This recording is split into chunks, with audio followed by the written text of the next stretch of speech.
ଥରେ ଏକ ଘନ ଜଙ୍ଗଲରେ ଗୋଟିଏ ଉଚ୍ଚ ଗଛରେ ଏକ ଛୁଆ ପକ୍ଷୀ ଜନ୍ମ ନେଲା। ତାର ବସା ବହୁତ ଛୋଟ ଓ ସୁନ୍ଦର ଥିଲା।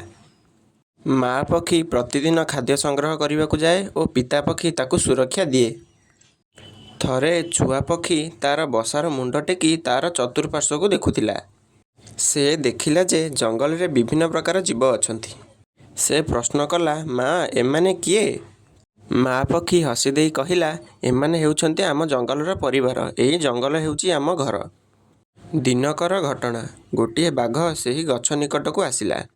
ଛୋଟ ପକ୍ଷୀ ଓ ତାର ପରିବାର ବହୁତ ଭୟଭୀତ ହୋଇଗଲେ। ମା ପକ୍ଷୀ ଶାନ୍ତ ରହି କହିଲା, "ଏହା ପ୍ରାକୃତିକ। ଜଙ୍ଗଲରେ ତ ଏସବୁ କଥା ହୁଏ। ତେଣୁ ଆମକୁ ମନୋବଳ ଦୃଢ଼ କରିବାକୁ ହେବ।"